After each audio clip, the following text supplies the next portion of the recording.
சிவாஜி மன்றத்திலிருந்து 6 பேர் பரிந்துரைக்கப்பட்டதுல ஒருத்தர் ஈவி.கே. இளங்கோவன். அவருக்கு சத்தியமங்கலத்துல சீட்டு கொடுத்தாங்க 84ல அப்படின்னு சொன்னீங்க.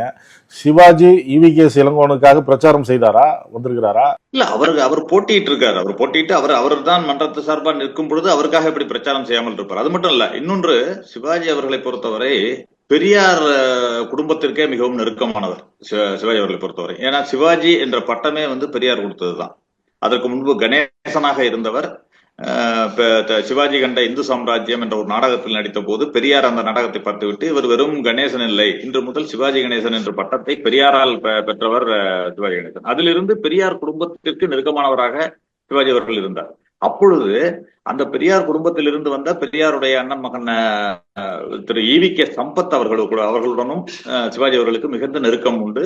அவருடைய குடும்பத்தோடும் நெருக்கமானவராக இருந்தார். ஈவி.கே. சம்பத் அவர்களோடும் சரி, அவருடைய துணைவியார் ஈவி.கே. சுலோச்சனா சம்பத் அவர்களோடும் சரி மிகவும் நெருக்கமாக சிவாஜி அவர்கள் இருந்தார். அந்த வகையில் அவருடைய புதல்வராக ஈவி.கே. சம்பத் அவர்களுடைய புதல்வராக ஈவி.கே. இளங்கோவன் அவர்கள் இருக்கும் பொழுது காங்கிரஸ் கட்சியில் ஒரு வாய்ப்பு சிவாஜி மன்றத்தின் சார்பில் நிற்க வேண்டும் என்று சொன்ன பொழுது ஈவி.கே. இளங்கோவனுக்கு அந்த வாய்ப்பை பெற்று தந்தவர் சிவாஜி. அதனை என்றளவிற்கும் மறக்காமல் இருப்பவர். எப்பொழுதும் வந்தால் ஈரோடு சென்றால் திரு சிவாஜி அவர்கள் ஈரோடு கோபிச்செட்டிப்பாளையத்தில் அவருடைய சிவாஜி ஈவி.கே. இளங்கோவன் அவர்களுடைய இல்லத்திற்கு சென்று சாப்பிட்டு விட்டு தான் வருவார். அவர் வீட்டில் தங்குவார் அல்லது சாப்பிட்டு விட்டு வருவார்.